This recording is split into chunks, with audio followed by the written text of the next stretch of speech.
మేము పలు సందర్భాల్లో గౌరవ శాసనసభాపతి వారిని కలవాలని చాలా సందర్భాల్లో మేము అపాయింట్మెంట్ కోరినా గత 10 రోజుల నుంచి కూడా వారు దాటివేసే ధోరణిగా మరి వ్యవహరిస్తూ ముఖం చాటేస్తూ వారి యొక్క సెక్రటరీ గారు కానివ్వండి, అసెంబ్లీ సెక్రటరీ గారు కానివ్వండి, మరి స్పీకర్ గారి కార్యాలయం కానివ్వండి, వారి దాటివేసే ధోరణిలో వారు ప్రయత్నం చేస్తూ ఉన్నారు.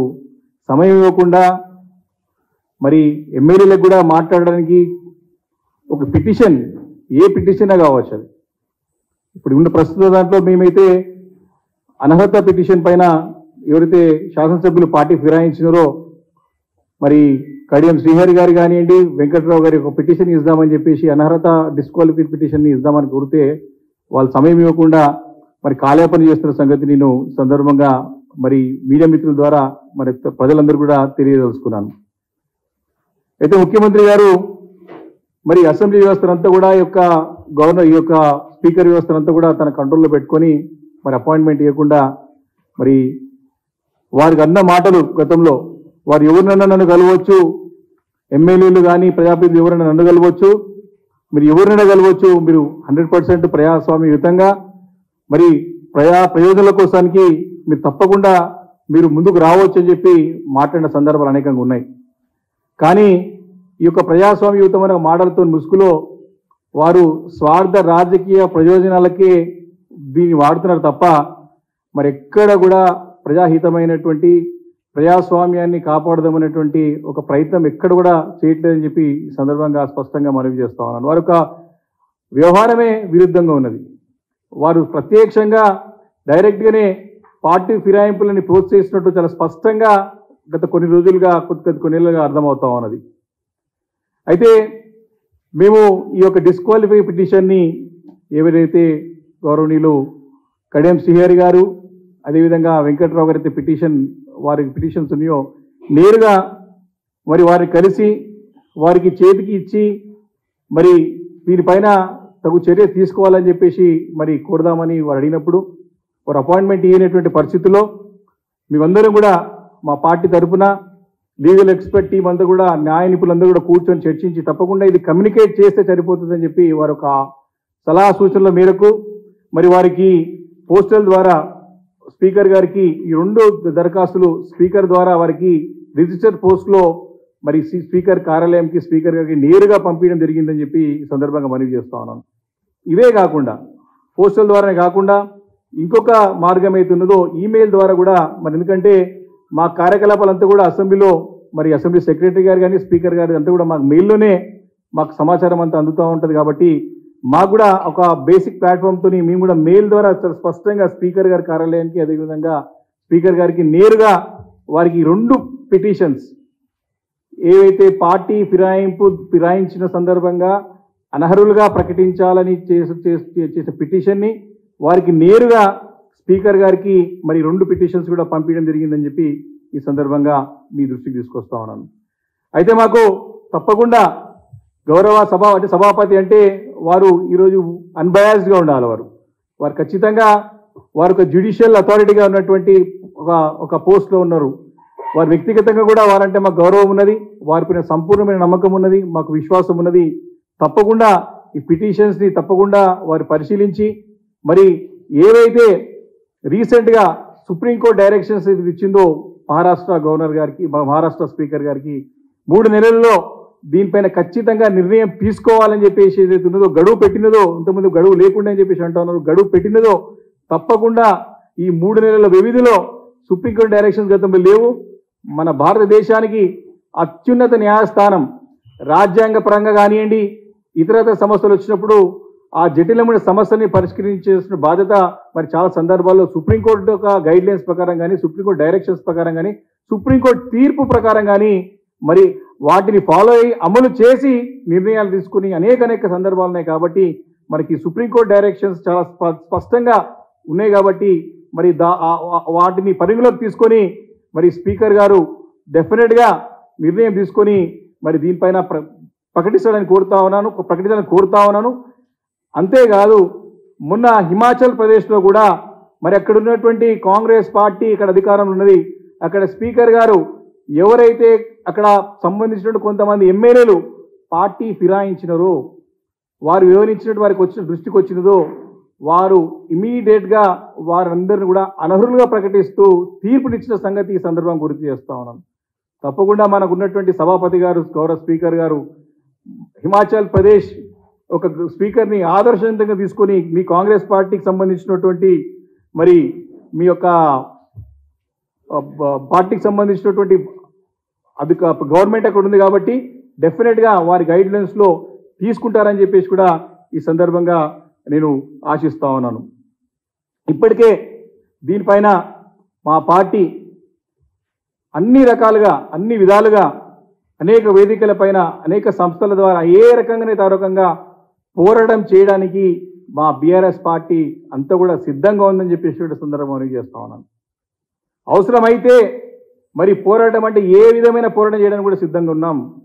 తప్పకుండా ఏవైతే అనర్హులు క్లియర్గా స్పష్టంగా వారిని అనర్హులుగా ప్రకటించాలి. పార్టీ ఫిరాయిస్తే మరి సస్పెండ్ చేయడమే దానికి మార్గం, వేరే లేదు. ఇంకా వారిని డిస్క్వాలిఫై చేయడమే ఒకటే మార్గం. కాబట్టి వారిని డిస్క్వాలిఫై చేయాల్సిందిగా మరి డిస్క్వాలిఫై చేసే బాధ్యత మరి స్పీకర్ గారికి ఉంది కాబట్టి అది చేస్తారని ఆశిస్తా ఉన్నాం.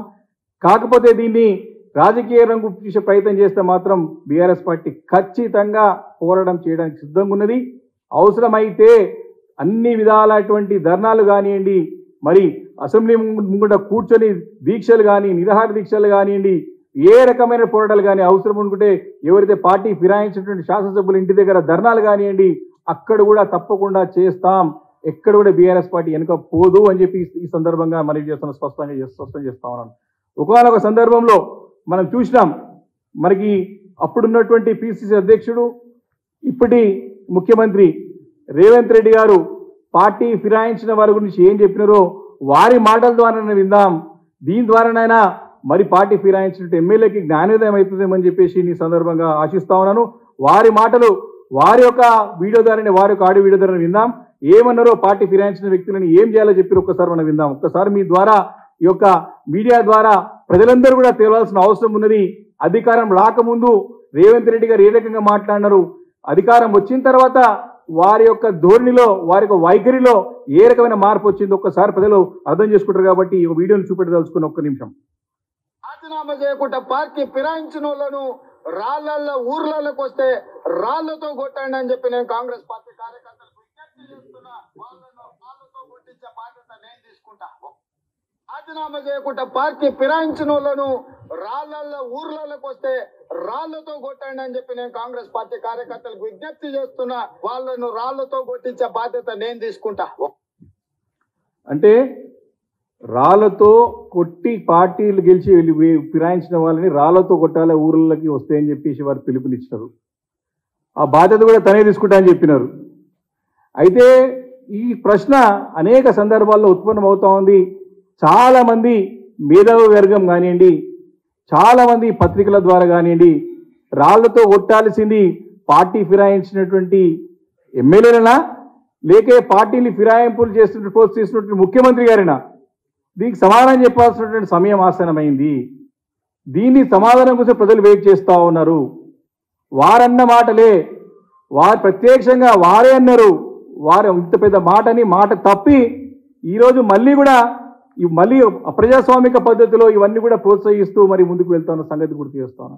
కాబట్టి డెఫినెట్గా దీనిపైన ప్రజలు సమాధానం వెయిట్ చేస్తూ ఉన్నారు. మేము మా పార్టీ తరఫున పోరాటం చేయడానికి సిద్ధంగా ఉన్నాం. అంతేకాదు, ఇంత స్థాయికి దిగిపోయింది కాంగ్రెస్ పార్టీ అంటే మొన్న 6వ తారీఖున, ఏప్రిల్ 6వ తారీఖున తుక్కుగూడ సభలో మరి అక్కడ జాతీయ స్థాయిలో కాంగ్రెస్ పార్టీ యొక్క మేనిఫెస్టో వారు రిలీజ్ చేసినారు. ఆ మేనిఫెస్టోలో చాలా స్పష్టంగా మరి రాహుల్ గాంధీ గారు రిలీజ్ చేసిన మేనిఫెస్టోలోనే వారు ఏమంటారంటే 10th షెడ్యూల్లో ఉన్నటువంటి మరి ఆ అంశాన్ని మరి అమెండ్మెంట్ చేసి మరి రాజ్యాంగంలో ఉన్నటువంటి ఈ యొక్క 10th షెడ్యూల్లో ఈ యొక్క డిస్క్వాలిఫికేషన్ సంబంధించిన అంశం ఏది ఉన్నదో దాన్ని అమెండ్మెంట్ చేసి మరి ఏదైతే పార్టీ ఫిరాయించేటువంటి ఎమ్మెల్యేలు ఎంపీలను తక్షణము అనర్హులుగా ప్రకటించేటువంటి ఒక ప్రక్రియని చట్ట రూపంలో తీసుకొచ్చి ఎవరు రాజీనామా చేయకుండా పార్టీలు మారుతారో ఫిరాయింపు చేస్తారో వారికి వర్తింపజేసే విధంగా మేము చేస్తామని చెప్పినారు. అంటే 10 షెడ్యూల్ని అమెండ్మెంట్ చేసి పార్టీ ఫిరాయించేసే ఎమ్మెల్యే ఎంపీలని ఇమీడియట్గా మీరు డిస్క్వాలిఫై చేస్తామని చెప్పేసి ఆ వేదిక పైన వారు ఒక మేనిఫెస్టో రిలీజ్ చేసినారు.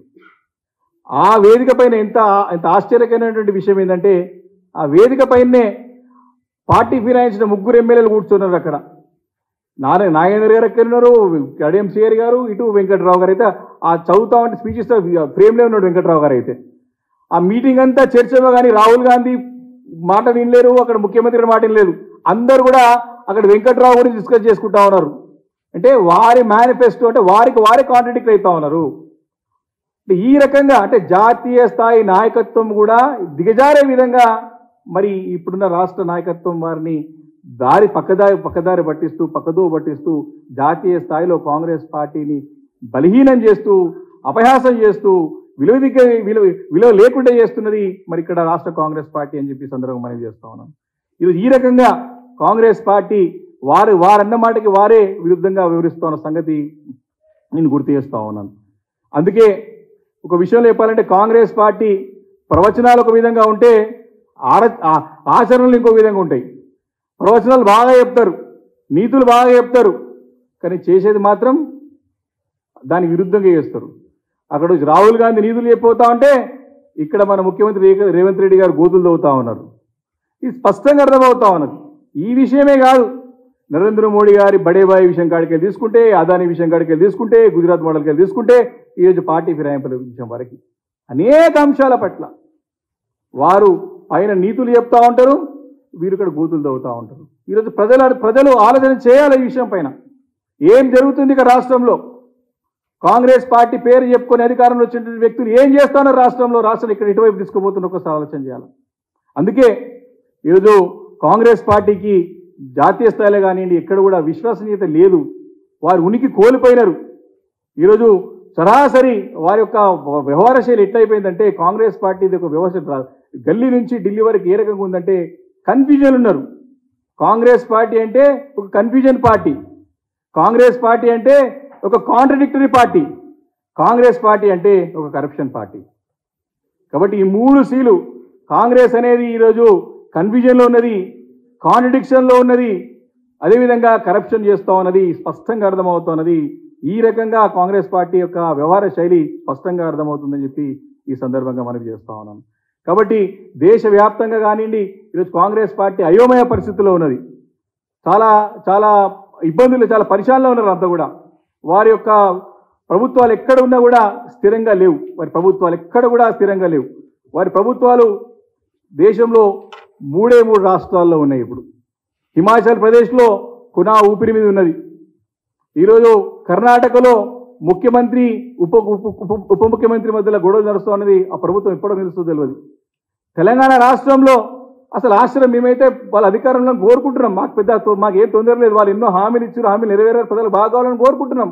కానీ వారి కాంగ్రెస్ పార్టీ పైన, వారి ఎమ్మెల్యేల పైన వారికి నమ్మకం లేక పార్టీ ఫిరాయింపులకు ప్రోత్సహిస్తూ ఉన్నది ఇక్కడ ఉన్నటువంటి రాష్ట్ర ప్రభుత్వం, రాష్ట్ర ముఖ్యమంత్రి ఉన్నటువంటి రేవంత్ రెడ్డి గారు. కాబట్టి ఈ ఫిరాయింపులు ఎందుకు? వారి పార్టీ ఎమ్మెల్యేల పైన వారికి వాళ్ళే భయపడిపోతూ ఉన్నారు, వారికి వారే మాట్లాడుతూ ఉన్నారు. ఆశ్చర్యం కలుగుతూ ఉంది. 2 రోజుల క్రితం ముఖ్యమంత్రి రేవంత్ రెడ్డి గారి మాటలు వింటా అంటే మీ ఆశ్చర్యపోయినాం. మహబూబ్ నగర్ సీటు ఓడిపోతున్నదని చెప్పకనే చెప్తూ కొడంగల్లో కూడా మెజార్టీ రాదు, వారు ఎమోషనల్ బ్లాక్మెయిల్ చేస్తున్నారు. ప్రజలకి ఎమోషనల్గా బ్లాక్మెయిల్ చేస్తూ ఉన్నారు వాళ్ళ ప్రజల్ని. ఏమనంటే మీరు ఓట్లు వేయకపోతే డెవలప్మెంట్ జరగదు, కొడంగల్ నన్ను దించడానికి ప్రయత్నం చేస్తున్నారు, నా పైన కుట్రలు పంపడానికి ప్రయత్నం చేస్తున్నారు. ఈ రకమైనటువంటి మాటలు ఒక ముఖ్యమంత్రి స్థాయిలో ఉన్నటువంటి రేవంత్ రెడ్డి గారు మాట్లాడుతూ ఉంటే ఆశ్చర్యం కలుగుతూ ఉంది. కాబట్టి దీని అందరూ కూడా ప్రజలు చూసి ఆలోచన చేస్తూ ఉన్నారు.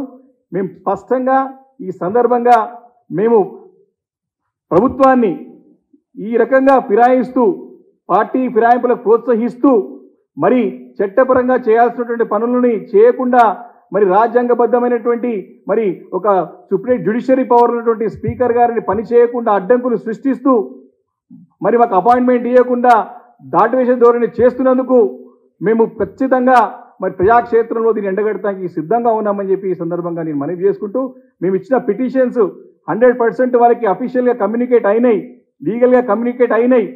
డెఫినెట్గా దీనిపైన చర్య తీసుకోవాల్సినటువంటి బాధ్యత మరి రాజ్యాంగబద్ధమైనటువంటి పదవులు ఉన్నటువంటి స్పీకర్ వారి పైన ఉంటుంది, బాధ్యత వారి పైన ఉంటుంది. ఖచ్చితంగా ఈ యొక్క అసెంబ్లీని చక్కగా, ఎందుకంటే ఎవరు తప్పు చేసినా వారిపైన చర్య తీసుకునే బాధ్యత వారి పైన ఉంది. వారికి సర్వ హక్కులున్నాయి, సర్వ శక్తులున్నాయి కాబట్టి తప్పకుండా వారు చేయాలని చెప్పేసి కూడా మేము ప్రార్థిస్తూ, మరి ఈ రకమైనటువంటి ఫిరాయింపులని ప్రోత్సహించే ధోరణి కూడా బంద్ చేసుకుంటే బాగుంటుందని చెప్పేసి కూడా నేను ముఖ్యమంత్రి గారిని హెచ్చరిస్తూ సెలవు తీసుకుంటున్నాను.